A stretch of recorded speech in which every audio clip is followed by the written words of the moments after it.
Christmas, everyone. The library still isn't doing story time, but we thought we would give you a Christmas story time on our YouTube channel. So today we're going to do a couple of Christmas stories, and I'll show you a craft you can pick up at the library.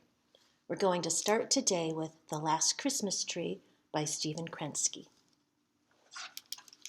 Here we go. The Last Christmas Tree. Almost exactly a month before Christmas, the trees arrived for the holiday. On the day before, the lot had been empty. Now it was full to bursting. The difference was almost like magic.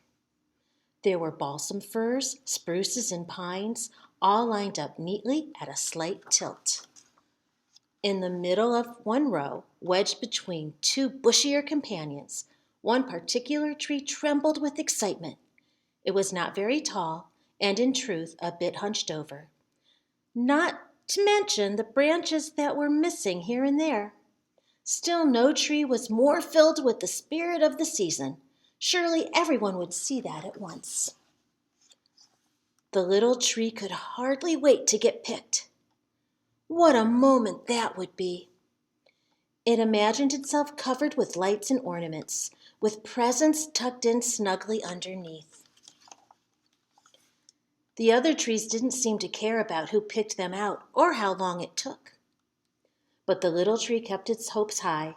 It wanted someone special, someone who was excited about Christmas as it was. As the days passed, the trees were sold one by one. A few people made up their minds in an instant. They knew what they wanted, and that was that. Others went back and forth for what seemed like hours, and sometimes it was.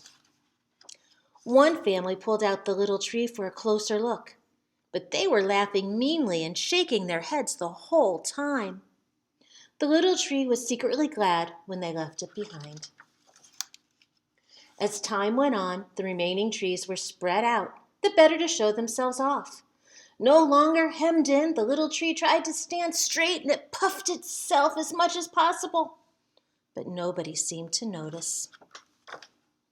The lot got emptier and emptier. The few unsold trees found their prices marked down again and again and again. On Christmas Eve, the little tree looked to the left and he looked to the right. It was all alone. A sign was hung on it in big letters. It wasn't an ornament, not really, but the tree chose to think otherwise. The sign said, "Free." The night was cold and clear, and the little tree got rather sleepy. Just before dawn, it thought it heard a jingling sound, but it was hard to be sure. The next thing the tree knew, it was gently picked up and placed in an empty sack. This wasn't what the tree had expected at all. Then the earth fell away. Far below, the other trees were covered in all of their finery. The little tree had no idea where it was going or how long the journey would take. But when it arrived at last, the little Christmas tree was finally home. He found a home, didn't he?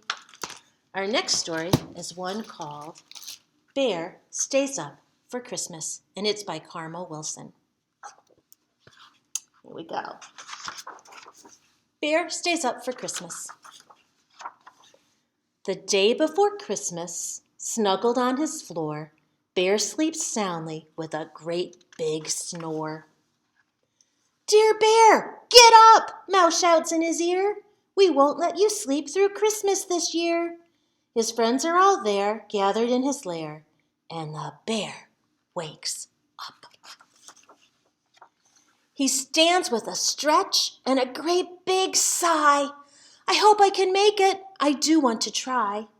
"Don't worry," squeaks Mouse. "Hare says it's all right. We'll keep you busy all day and all night." He tries to lie down, but his friends all frown. So the bear stays up. "Come on," says Badger. "Time to follow me. In Pine Grove Glen, there's a fine Christmas tree." So they stomp through the woods and they tromp down the track. They hoist up the tree onto Bear's big back. He plods very slow as they trudge through the snow, but the bear stays up. Back at the cave, Gopher brews mint tea, and Mole pops corn to string upon the tree. Raven and Wren bake a fresh fruit cake. The friends do their best to keep Bear awake. His shoulders start to stoop, and his eyelids droop, but the bear stays up. They hang up their stockings by warm firelight and hum Christmas songs like "O Holy Night." They cuddle and sing as they wait for the sun. But soon all the voices fade to just one. A bright star glows while his good friends doze, but the bear stays up. Bear giggles and grins. He works and he raps. He bustles and bakes while everyone naps. He piles up presents under the tree, but who's at the doorway? Bear doesn't see. He toils all night until the sun rises, making his friends their Christmas surprises. Just before dawn, he lets out a yawn, but the bear stays up. When Christmas arrives, so lovely and white, to a glorious sight Bear's friends awake. Presents and goodies are piled up tall. I stayed up, says Bear, to share with you all. He made it. As his friends shout with glee, Bear lies by the tree, but he still stays up. Wren flies to the stockings and tweets out a cheer. Besides our bear's presents, Santa was here. When all gifts are opened, there's one last surprise. Badger shows Bear a quilt, just his size. Bear snuggles up tight and mutters, "Good night." Then Bear falls asleep. His friends tidy up and slip from the lair. They whisper sweet dreams, "Merry Christmas, dear Bear." Now we can go to sleep. The last one we're going to do is called Mouse's Christmas, and it's by Lauren Thompson.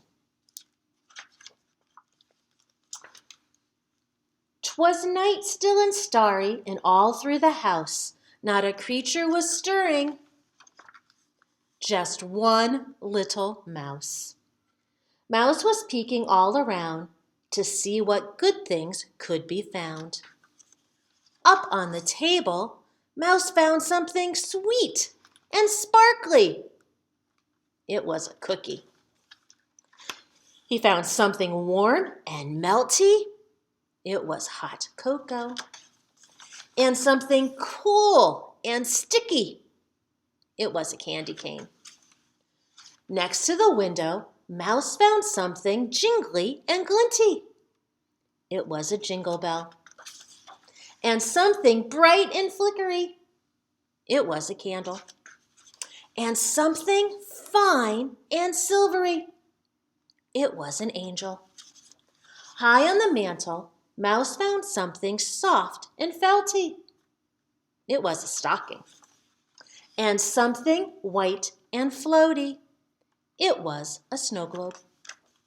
And something tinkly and twirly. It was a music box. Then there in the corner, Mouse found something tall and prickly. It was a tree. And something boxy and ribbony. Lots and lots of them. Presents! Then Mouse found someone whiskery and jolly. It was Santa Claus. And Santa whispered, "'Tis your very first Christmas, and all through the house, no one is loved more than you, little mouse." There we go. We thought we might want to make a Christmas craft, so we made stained glass Christmas trees. It's really very simple. You're going to get a form that has wax paper on it. On the back, you're going to glue lots of tissue paper. On the front, you'll glue your tree and the ornaments on your tree. And then when it's all done and you put it in a window, the light will shine through and it will look like a stained glass Christmas tree. You can pick up your craft kits here at the library in the children's room. We hope we see you soon, And just in case we don't, have a very Merry Christmas. Thanks for watching.